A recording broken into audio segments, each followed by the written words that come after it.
Welcome to the video on time series and forecast. So what is time series or forecast? So time series is a data and forecast is the model building. We use time series data to build models, and based on that model we make the forecast about future. So what is time series data? It works on sequential data. Each data point in time series are measured at successive time period, and then data points are spaced at uniform time intervals. So what these 2 points mean is like the data in points in time series are measured in successive time period. Like it could be daily, weekly, monthly, yearly, whatever it is. And the data points are spaced at uniform time interval. That means if you're using week, then it has to be weekly. All the data points have to be weekly. If it is month, then monthly. If the year, then yearly. That's how it should be. Then there are many areas where time series data is generated, including share market, unemployment data, which government releases annually or monthly. Then patient data in hospitals, climate. We all know weather forecast and stuff like rain, air quality, etc. So this is the example of time series data, which has been plotted like this. You can see, it goes like this, and then it has noise. It also has trend, and it also has seasonality. We'll discuss what are they. So this is like you can say this is more like in the interval of time, year actually. So it is yearly data basically. So this is how the time series data looks like. So what are the components of time series? As we discussed in the graph, there are mainly four components in time series data. So first is trend. So long-term increase or decrease in the data. We saw in the data it was going like this, right? So that is trend. That's seasonal. So in between you have like uh, some changes like this. So so this is called a seasonal factor basically, and the seasonal factor could be mostly it is like it depends on the certain months in a year. So like winter could be one seasonal factor, or summer, like the suddenly if you're seeing the sales in your clothing or whatever it is, you will see during summer certain clothes will not sell much, while they will sell a lot during winter or rainy season. So this, I'm just giving one example. So this is what seasonality means actually, and it is fixed and it is known period actually. So that seasonality, that period is fixed and known. We know during which period of the year the prices or spike, there'll be spike or there'll be increase in this or decrease in the data, whether in terms of sales or whatever it is. So cyclical. Now cyclical data, this factor basically is, again, it shows rise and fall in data without any fixed period, and the duration is usually at least 2 years. So minimum uh, time period is 2 years. So the cyclical rise or fall in data could happen at least it could be in 2 years, 5 years, 10 years. For example, in 2008 the whole world experienced a market crash, right? 2008. So that could be a kind of cyclical thing. Then it keeps repeating, right? The fall in economy or meltdown that happens like in few years, like, but there's no fixed time. It could happen in every 3 years, or not every 3 years. It could happen in 3 years, 10 years, 20 years. There's no fixed time as such. Noise, again, randomness in data. We saw that the disturbance in the data, so that is called randomness in the data, random noise or error, whatever you call it. So here is a graph of the data. So this was the original data we saw in the previous slide, and then there is a way to decompose this time series data into its trend, seasonality, and randomness. So see, the trend is going like this, right? This shows the trend. This is seasonality, right? You see it is going up and then falling down. It's annual thing. In the data that we have is a annual data. So see, in a year, during certain period of time, it goes up and then comes down. So this is seasonality, and it is fixed. You see, it's all are fixed. And then this is randomness. So see, there's no fixed pattern over here. Although there's a pattern here, it goes up. Here there's a fixed pattern. It's repeating every year. There's no fixed pattern in randomness. That's why it's called error or noise, basically. So time series models. What are the time series models? So The first one is called additive model. Basically, why it is additive? Because we just add all the uh, uh, components of the time series data, seasonality, trend, and the error or noise. So that's why it's called additive. Then there is a multiplicative model. Multiplicative model would be where we multiply all these components of the time series data like seasonality, trend, and error. It works very well for economic data. Then what we do is to simplify this multiplicative model, what we do is we take the log of all these. So then this also gets turned into additive model. So you see, when we take the log, then all we need to do is add all of them. So this makes it simple. Time series forecasting methods. So we look at one by one. So average methods. Basically, if there is only noise in the data, there is no trend and seasonality. That's where we use average methods. So observations are equally weighted, and then what we do is the mean could be average could be one estimate for forecasting the future of or any data like for the future period. So because it's only noise, there's no trend or seasonality, so we just take the average, either weighted average or whichever way, but equally weighted. Exponential smoothing method. Basically, what happens in this is uh, weights decay exponentially. So higher weightage is given to the most recent observations, and lower weightage are given to the past data. So as we go back in the time, the weightage keeps reducing. So unequal weights are applied using different parameters, and though the values of parameters would vary from 0 to 1, zero point 0.1, 0.2, something like that.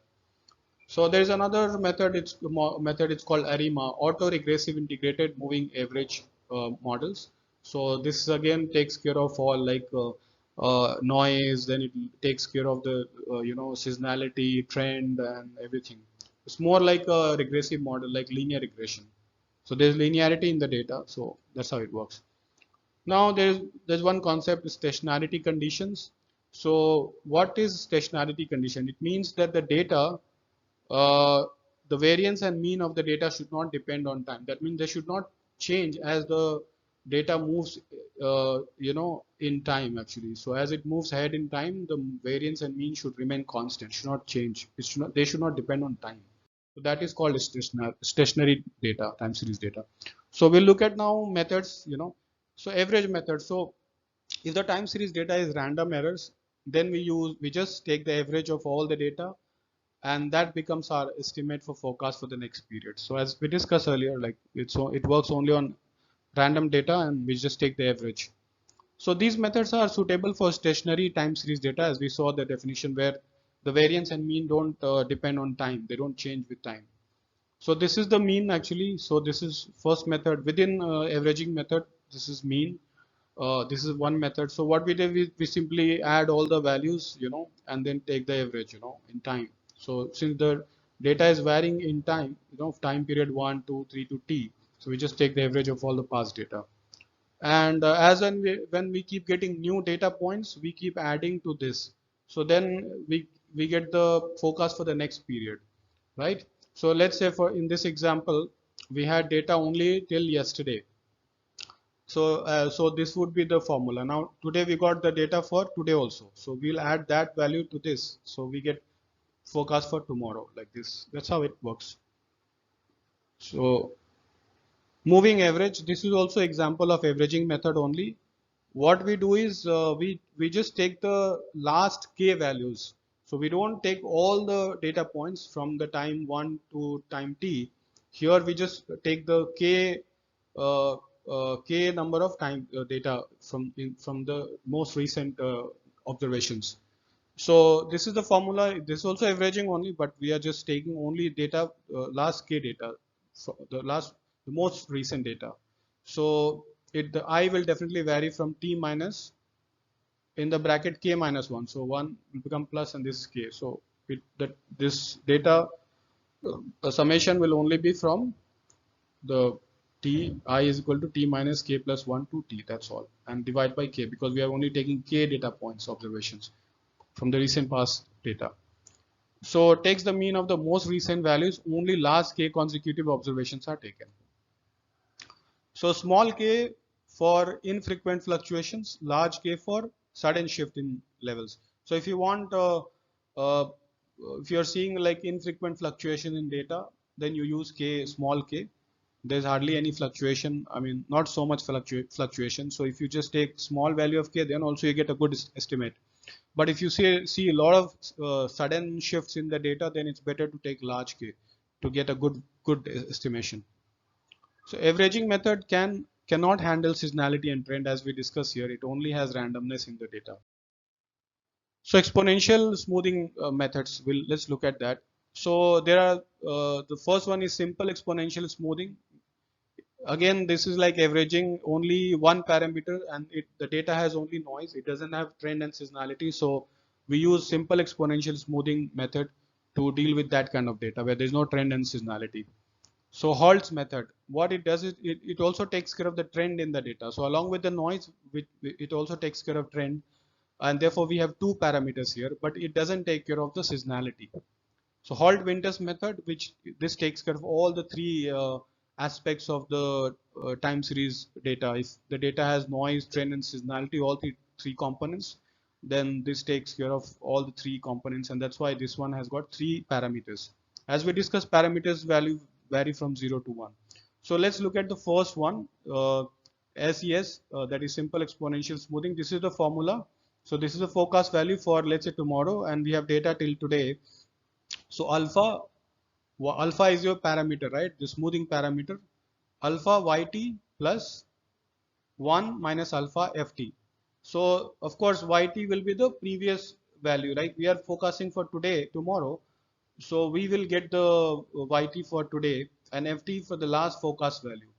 So in the beginning, this ft could be the y1 itself, you know.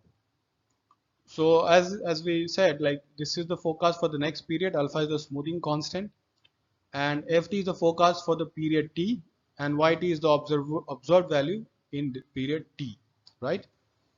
So works for data without trend and seasonality, and weighting the most recent observation yt with weight alpha, and the most recent forecast ft with weight 1 minus alpha.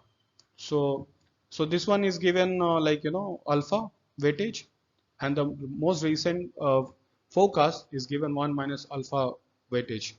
So if you keep expanding this part of the equation, you know, if you, instead of ft, now ft can be broken again into this formula, right? If you place ft here, this will become alpha yt minus 1 plus 1 minus alpha ft minus 1, right? So if you keep expanding this one again and again, this is the formula you get. That's why it's called exponential. See how exponentially the weightage is getting you know, reduced.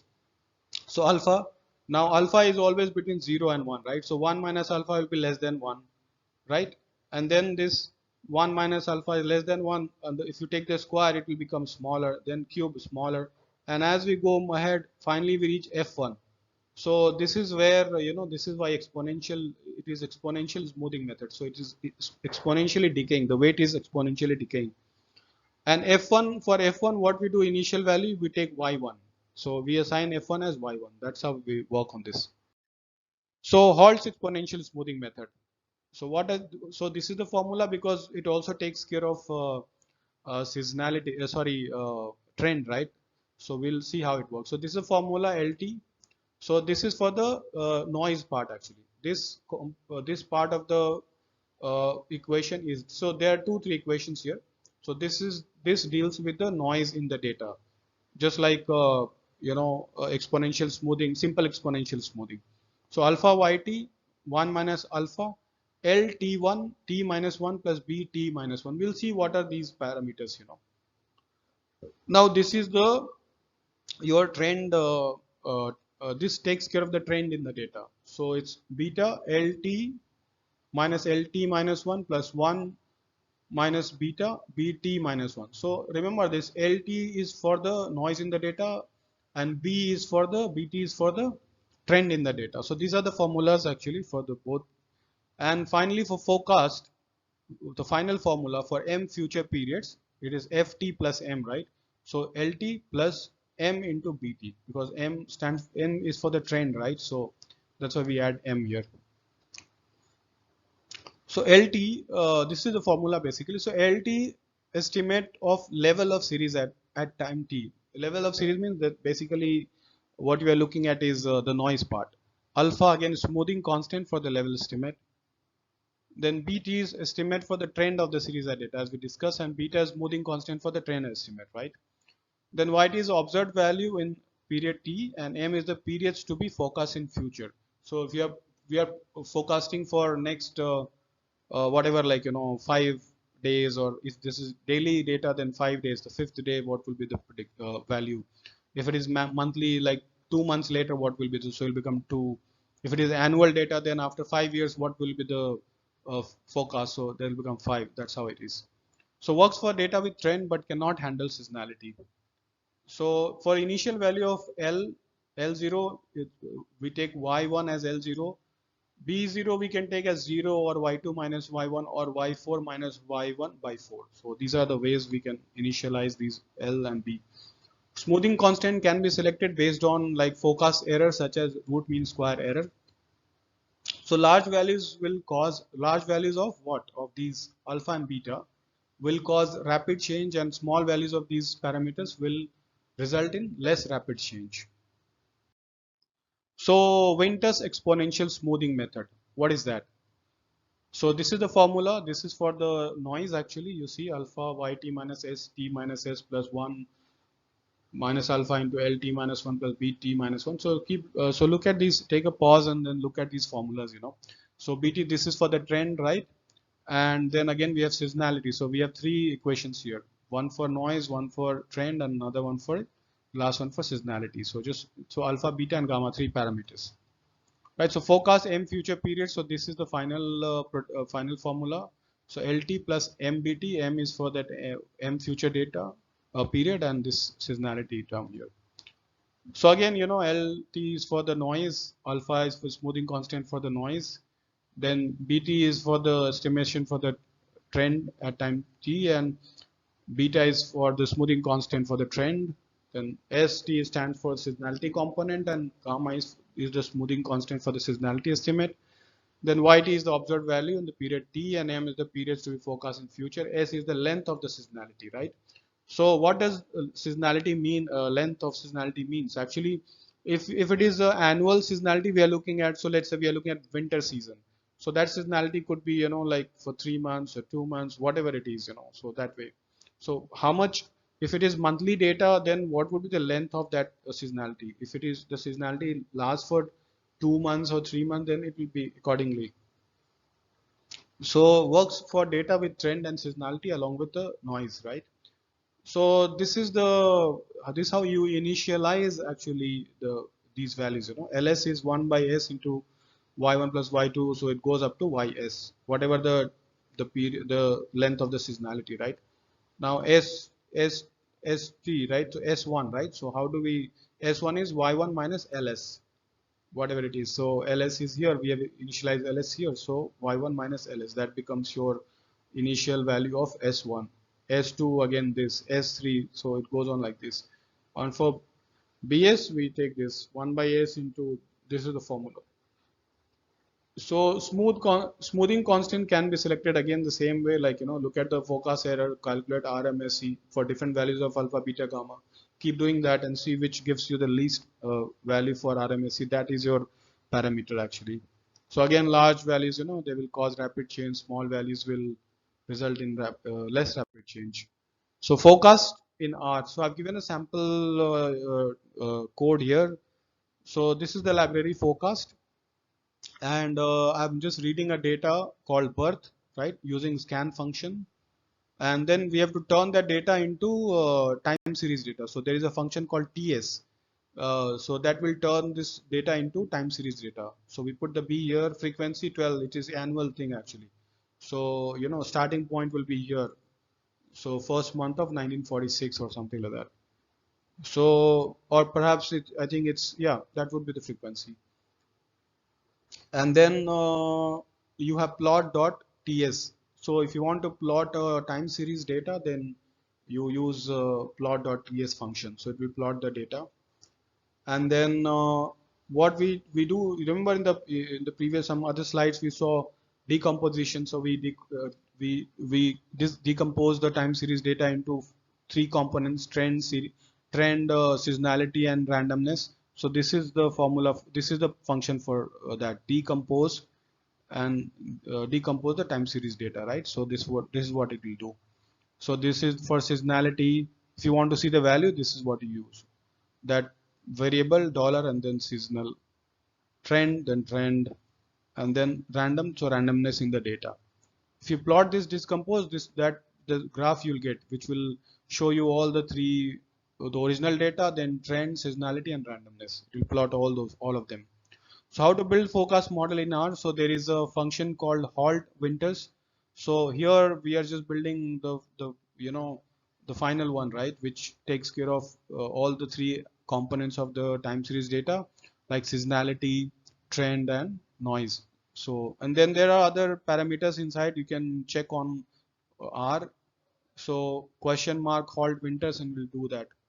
And you use forecast function to forecast the value. So this is the building of model. You use that model here. H2 means next to H2 periods. So it will forecast for the next two periods. That's what it will do. Model building. I mean, this shows that M value, right? In the formula we had that M. That is what it is actually. So model building using another function called ETS.